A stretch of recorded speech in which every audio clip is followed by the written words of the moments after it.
जरा सोचो, एक आदमी को नर्क से बचने के लिए अलग अलग शरीर में जाना पड़े, जिन्हें उसे किसी भी हाल में जिंदा रखना होगा। कहानी की शुरुआत होती है चोई नाम के एक जवान लड़के से, जो एक बड़ी कंपनी में इंटरव्यू के लिए जा रहा था। रास्ते में उसे अपनी मैनेजर का फोन आया, जो उसे गुड लक कह रही, पर तभी अचानक उसकी आंखों के सामने सड़क पार कर रहा एक आदमी गाड़ी से टकरा गया और सीधा चोई के पैरों के नीचे आ गिरा। चोई ने उसे बचाने की बहुत कोशिश की, लेकिन उस बेचारे आदमी ने उसकी बाहों में ही दम तोड़ दिया।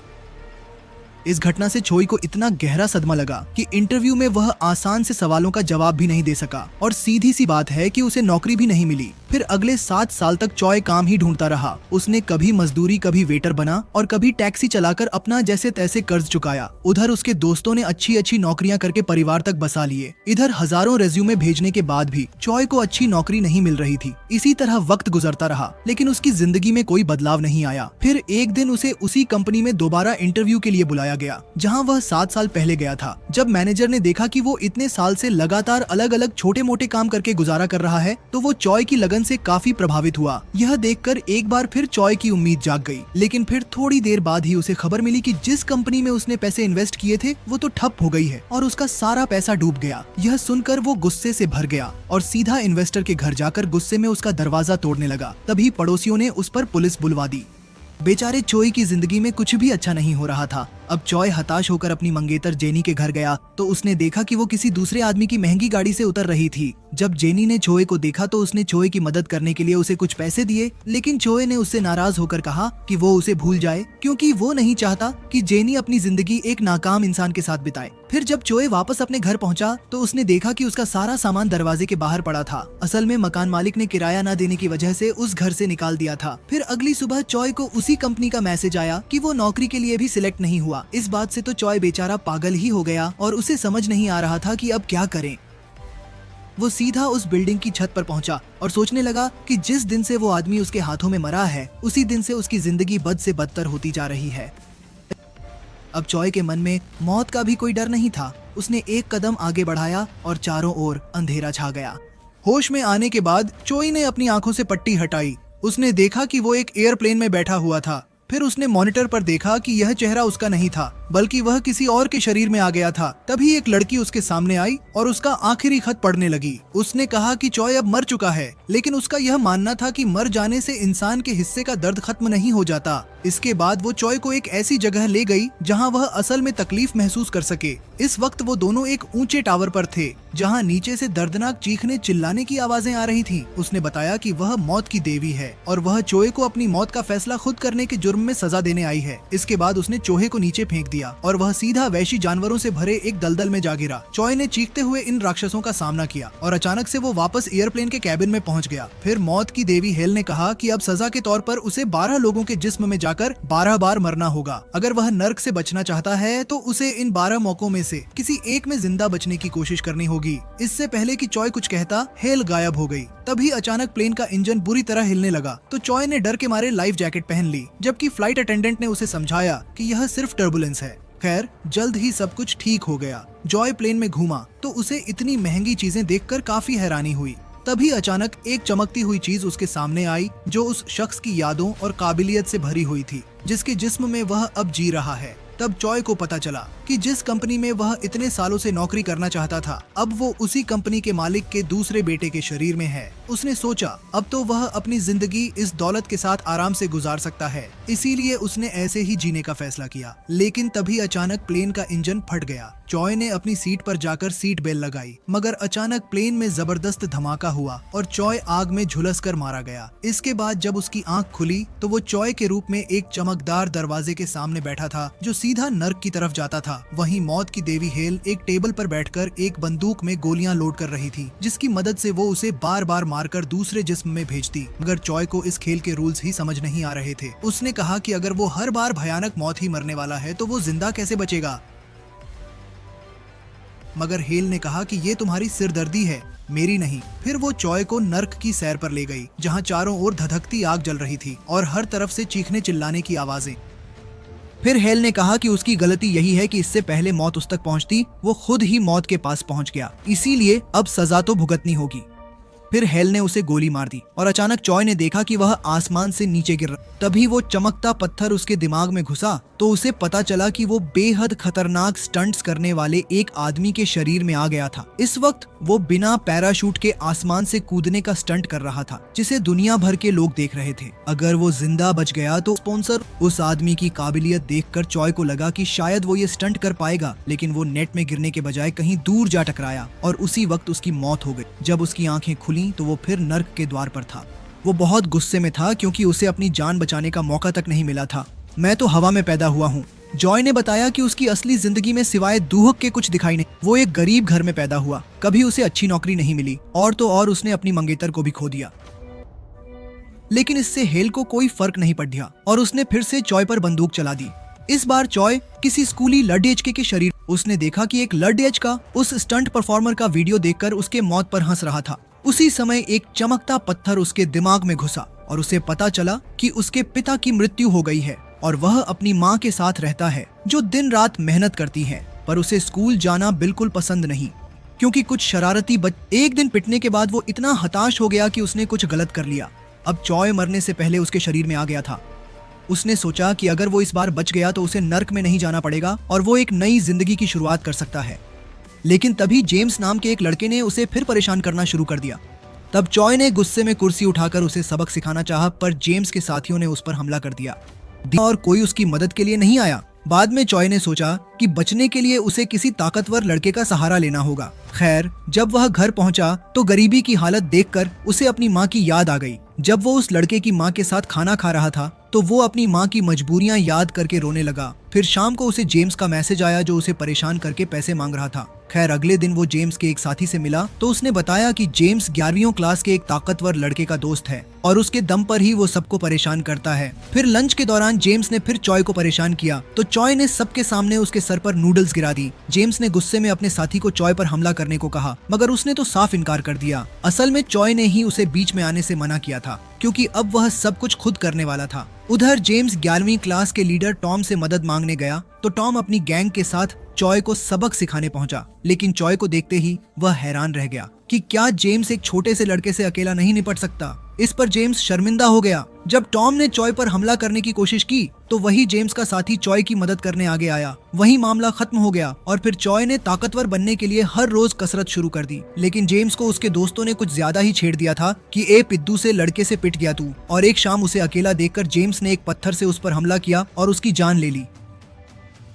एक बार फिर चॉय की आंख नर्क के दरवाजे पर खुली और अचानक उसके सर में गोली लगी। इस बार वो एक नए शरीर में था, कुर्सी से बंधा, सर ढका। गुंडे उसे मारते हुए लड़की और पैसों के बारे में पूछ रहे थे। जैसे ही वे हथौड़े से मारने वाले थे, एक चमकता पत्थर उसके दिमाग में घुसा। चॉय को पता चला कि वह एक सीरियल किलर के शरीर में था जो अपने बॉस की गर्लफ्रेंड से प्यार करता था। उस लड़की ने भागने में उसकी मदद मांगी तो चॉय ने बॉस के $10 मिलियन चुराकर लड़की को दिए और उसे एक सुरक्षित जगह पर छुपा दिया। लेकिन जल्द ही बॉस ने उसे धर दबोचा। खैर, चॉय ने जोर लगाकर खुद को आजाद किया और फिर बत्तियां बुझाकर सभी गुंडों की छुट्टी कर दी। फिर चॉय ने बॉस का चुराया हुआ पैसा ढूंढने का फैसला किया जिससे वह एक नई जिंदगी की शुरुआत कर सके। उसने दरवाजा खोला तो वो एक चलते ट्रक के अंदर था। अब वो एक मोटरसाइकिल लेकर भाग निकला और कई गुंडों का झुंड उसके पीछे पड़ गया। उन्होंने एक पुल पर उसे घेर लिया, मगर चॉय बड़ी चालाकी से उनके चंगुल से भाग निकला। मगर फिर भी कुछ गुंडे उसके पीछे आ गए तो वह सीधा एक बिल्डिंग की छत पर पहुंचा और वहां से एक पुल में जा कूदा। बॉस ने उसे तुरंत पकड़ने का हुक्म दिया। इधर चॉय भागकर समुद्र किनारे पहुंचा तो बॉस की गर्लफ्रेंड ने आकर उसे गले लगा लिया। जब चॉय ने उसे बताया कि सारे पैसे गुब्बारों वाली बोट पर हैं, तो अचानक लड़की ने उसे गोली मार दी। एक बार फिर से चॉय नर्क की चौखट पर गिरा हुआ था और हेल उस पर हंस रही थी। लेकिन चॉय भी इतना बेवकूफ नहीं था। असल में उसने लड़की को पैसों का असली पता बताया ही नहीं था और अब वह अगली जिंदगी में पैसे ढूंढेगा। इसके बाद वो एक जेल के कैदी के शरीर में आया जहाँ उसके साथियों ने उसे संभल कर रहने को कहा क्योंकि एक सरफिरा हत्यारा उसके रिहा होने के 4 दिन पहले ही उसे मार डालेगा। तभी वो सरफिरा कमरे में आया तो चॉय ने देखा कि यह तो जेम्स था, वही लड़का जो उसे क्लास में परेशान करता था। उसे देखते ही चॉय गुस्से से आग बबूला हो गया और उसने जेम्स पर हमला कर दिया। खैर, उसके साथियों ने उसे रोका। तभी चमकता पत्थर उसके दिमाग में घुसा। चॉय को पता चला कि इस वक्त वो ऐसे लड़के के शरीर में था जो MMA फाइटर बनने के सपने देखा करता था, मगर उसकी माँ के सर पर बहुत ज्यादा कर्ज था जिसे चुकाने के लिए वह किसी अमीरजादे का जुर्म अपने सर पर लेने को तैयार हो गया। उस वक्त उसकी उम्र 18 साल से कम थी, इसीलिए उसे सिर्फ 2 साल की सजा हुई। इसके बाद जब असली गुनहगार का वकील उससे मिलने आया तो उसने पूरी दुनिया को सच बताने की धमकी दी। इस तरह उसने अपना मुंह बंद रखने के लिए कुछ और पैसे मांगे। इधर जेल में अब चॉय ने जेम्स से कहा कि वो उसकी असलियत अब सबके सामने लाकर रहेगा, क्योंकि चॉय जानता था कि जेम्स कोई सिरफिरा नहीं बल्कि बच्चों को मारने वाला एक पुसदिल है। फिर एक दिन वर्कशॉप में काम करते हुए एक हादसा हो गया जिसके बाद गार्ड्स जख्मी कैदी को उठा ले गए। इधर कुछ गुंडों ने चॉय को घेर लिया और अचानक उस पर जानलेवा हमला कर दिया, मगर चॉय भी इस वक्त एक MMA फाइटर के शरीर में था और उसने एक एक गुंडे को अच्छा सबक सिखाया। फिर रात को वो जेम्स के पास पहुंचा और उसे सजा देने के लिए उसने मरे हुए लोगों की आत्मा अपने शरीर में लाने का नाटक किया। अब जेम्स ने स्कूल में जिस लड़के की हत्या की थी वो चॉय के शरीर में उसके सामने खड़ा था। उसने कहा कि वो जेम्स का पीछा कभी नहीं छोड़ेगा। ये सुनते ही जेम्स को डर के मारे दौरे पड़ने लगे। आखिरकार चॉय की रिहाई का दिन आ गया और चॉय की मुलाकात असली गुनहगार के वकील से हुई। वकील ने उसे और पैसे देने की कोशिश की, मगर चॉय ने इनकार करके कहा कि अब वह अपनी जिंदगी खुद। इसके बाद वो उसी समुद्र किनारे पहुंचा और उसने वहीं $10 मिलियन ढूंढ निकाले जो उसने अपनी पिछली जिंदगी में छुपाए थे। वो पैसे लेकर अपने घर पहुंचा और आगे की जिंदगी के बारे में सोचने लगा। खैर, रात को उसे अपनी माँ का सपना आया और वह रोते रोते जाग उठा। फिर उसे MMA फाइटर की माँ का फोन आया और उसने उनसे मिलने का वादा किया। उसने पैसे आधे आधे करके 2 बैग्स में भरे, एक MMA फाइटर की माँ के लिए और एक बैग उसने स्टेशन के कर में छुपा दिया। अब वह उस इलाके में पहुंचा जहाँ वह फाइटर रहता था, मगर अचानक किसी ने उसके पेट में चाकू घोंप दिया। चॉय को समझ नहीं आया कि उस पर यह हमला किसने किया। तब उस आदमी ने बताया कि वो उसी लड़की का बाप है जिसे उसने गाड़ी से उड़ा दिया था। तब चॉय ने उनसे माफी मांगी और सच बताया कि असली गुनहगार कोई और है। उसने तो बस चंद पैसों के लिए यह जुर्म अपने सर लिया था। ये सुनकर वो आदमी घबराकर वहां से भाग गया। तभी अचानक उस फाइटर का जेल का दोस्त वहां आ पहुंचा, मगर तभी उसने खुलासा किया कि वो तो चॉय को मारने के मकसद से ही जेल गया था। अब उसे ढूंढकर वह काफी खुश था क्योंकि उसे मारने पर अब इनाम भी मिलेगा। उसने एक ही झटके में चॉय के पेट में चाकू घूंपकर उसे मार डाला। तभी चॉय का फोन बजा और उस पर फाइटर की माँ का फोन आ रहा था। अब एक बार फिर वो हेल के सामने आ गया, मगर वह अपनी माँ को याद करके रोने लगा। एल ने कहा कि वो इस बार भी नाकामयाब रहा, मगर जॉय ने कहा कि वो अगले शरीर में जाना चाहता है। एल ने उस पर बंदूक चला दी और अब वो एक जवान लड़के के शरीर में था। वो ट्रेन स्टेशन से थोड़ी ही दूर था और दौड़कर स्टोरेज रूम में गया और तुरंत पैसों का बैग निकाल लिया। तभी अचानक उसकी नजर एक पोस्टर पर पड़ी और चमकता पत्थर उसकी बुद्धि में घुस गया। उसे समझ आया कि अब वो एक मॉडल के शरीर में आ गया था। खैर, फिर चॉय घर पहुंचा तो वहाँ की शान और शौकत देखकर हैरान रह गया। तब उसके दोस्त का फोन आया जो उसे पार्टी के लिए बुला रहा था। पार्टी में जाकर चॉय को एहसास हुआ कि उसे बहुत जल्दी शराब का नशा हो जाता है। तभी उसी कंपनी का CEO वहाँ आ गया जिस कंपनी में वो चॉय बनकर इतने सालों से नौकरी पाने की कोशिश कर रहा था। चॉय ने उनसे बातचीत करने की कोशिश की,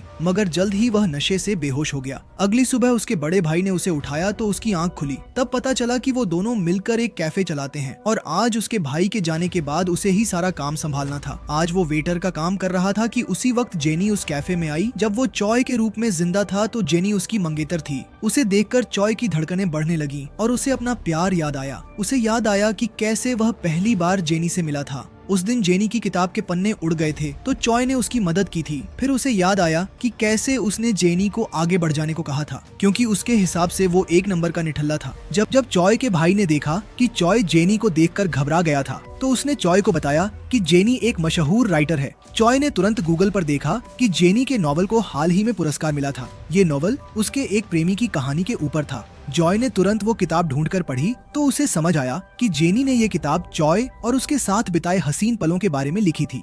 चॉय ने उसे कहा कि वो उसे मरते दम तक प्यार करेगा और कभी छोड़कर नहीं जाएगा। फिर जब वह कैफे में था तो उसे याद आया कि उसने जेनी की किताब पूरी होने पर उसे एक फाउंटेन पेन देने का वादा किया था। फिर चॉय ने शाम को ही पेन खरीदा और उसे जेनी के नाम लिखवाया, मगर उसने जेनी को वो पेन दिया नहीं। इसके बाद चॉय ने उसी आदमी को देखा जो उस दिन जेनी को घर छोड़ने आया था। वो अपने परिवार के साथ था और उसने जेनी को अपनी बहन बताया। यह सुनकर चॉय को एहसास हुआ कि उससे कितनी बड़ी गलती हो गई थी। फिर अगले दिन चॉय जेनी के लिए खास चाय लेकर उससे मिलने गया। उसने कहा कि वह उसकी नई किताब के लिए उसे एक कहानी सुनाना चाहता है। फिर उसने एक आदमी की कहानी सुनाई जो एक के बाद एक अलग अलग शरीर में जाकर मौत का सामना कर रहा था। उसने सब कुछ इतनी बारीकी से बताया कि जेनी उससे बेहद प्रभावित हुई। जेनी ने उससे इस शख्स का नाम पूछा, मगर चॉय ने बात बदलते हुए उससे उसका ऑटोग्राफ मांगा। तभी उसने देखा कि जेनी वही फाउंटेन पेन इस्तेमाल कर रही थी। असल में ये पेन उसे चॉय की माँ ने दिया था। उस दिन के बाद चॉय जेनी से हर रोज मिलने लगा और उसे हीरो के हर दिन की कहानी सुनाने लगा। जेनी यह देखकर हैरान थी कि यह सब कुछ एकदम असली लग रहा था। फिर एक दिन बारिश हो रही थी तो चॉय ने जेनी को एक लाल छाता तोहफे में दिया। इसके बाद वो कैफे में लौटा तो एक वेट्रेस से कांच का गिलास टूट गया। तब चॉय ने कांच साफ करने में उसकी मदद की तो उसके हाथ में चोट लग गई। तभी अचानक दूर से पुलिस सायरन्स की आवाज सुनाई दी और रेस्टोरेंट में मौजूद लोग बाहर हुए हादसे की बात करने लगे। जॉय उसी पल बाहर दौड़ा और वहाँ लाल छाता टूटा देखकर उसका दिल टूट गया। उसे लगा कि हादसे में जेनी को कुछ हो गया, मगर जेनी तो सही सलामत उस पार खड़ी थी। जॉय की हालत देखकर वो उसके पास आई और उसके हाथ पर मरहम पट्टी की। उसे एहसास हुआ कि चॉय को लगा कि उसका कोई करीबी हादसे में चला गया। जेनी ये सब समझ सकती थी क्योंकि चॉय की मौत के बाद उसका भी यही हाल हुआ था। अब जेनी ने जाते समय कहा कि वो फिर से उससे नहीं मिलेगी क्योंकि उसकी कहानी उसे उसके प्रेमी की याद दिलाती है। कुछ देर बाद वो चॉय की कब्र पर गई और उसकी तस्वीर के सामने उसे याद करके रोने लगी। इधर चॉय दूर से ही उसे देख रहा था। उसके जाने के बाद वो खुद वहां गया और उसे अपनी असली माँ दिखाई दी।